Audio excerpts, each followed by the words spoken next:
What types of development do you feel the people of Ward 7 want in their ward and in our city?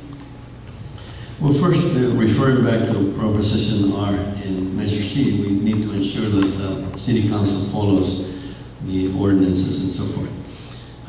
But I believe economic development, upgrade and maintenance of infrastructure, smart and strategic planning for all new development for the whole city, growth development without density and congestion, while maintaining the sustainability, reliability, and safety for the residents, and while maintaining our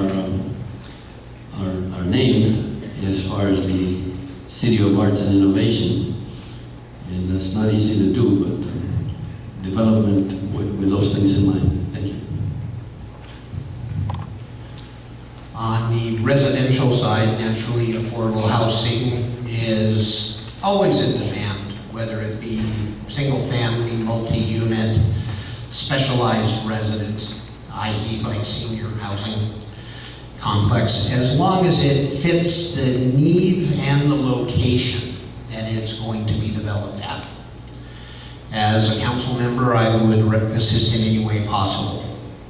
I am a staunch believer in the small business, which is the driving force in any community.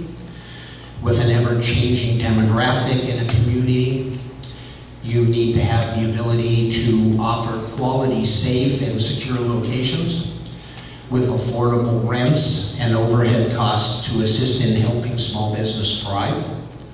There is also a need to prove that you have the ability to attract larger restaurants and retailers to anchor business centers.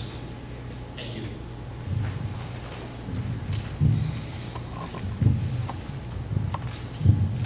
Obviously, we need more residential development, but again, in a responsible way.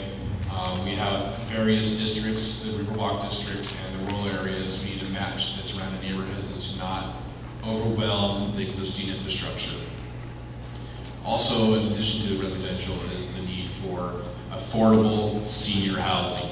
We have a growing senior population that is only getting larger, and as the years go by, there is going to be a huge demand for our loved ones. We need to have somewhere safe and nice for them to live.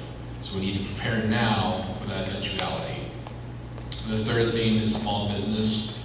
We have a lot of empty corners. If you drive around the city, there is no development on these corners. There should be a very good commercial area.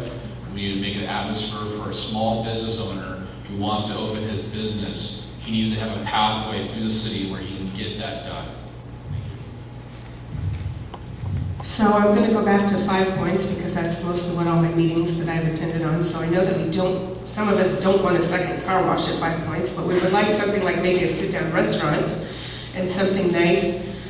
The Stater Brothers Plaza on La Sierra really needs help. There's like 5 or 6, it's half vacant. It's 50% vacant, and then we have a huge homeless population there because of the vacancies. And it really needs to be developed, and we need to do our due diligence as a city and bring in businesses that attract them here. I know that I've talked to a lot of you in the room and you want a nice sit-down restaurant where we can go and have a nice evening and maybe sit down and listen to music on a patio and do something like that. And we have to be responsible and start reaching out to people to come out here to Riverside, to La Sierra and Ward 7 and bring their business here. This is not an advertisement. I'm talking about affordable housing, but if you go to innovation or CalEarth, and they talk about the new ideas that are going on. One is about tubing, using tubing in housing. And it's very important. I think we should be aware of these issues. I think another issue is to provide good jobs in not only Ward 7, but throughout Riverside. Promote and provide businesses, including restaurants that were mentioned before, financial institutions like bank. I noticed in my area of Ward 7, you have to go quite a while to get to a bank or anything. It's really kind of isolated out there.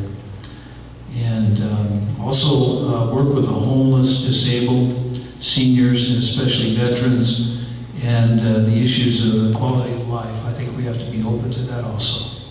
Thank you. The California State Supreme Court decided today in unanimous decision that municipalities do have the power to mandate the development of affordable housing for developers. So with that, I mean, we have the power now as a municipality to come up with a plan for that and mandate that development into existing development plans.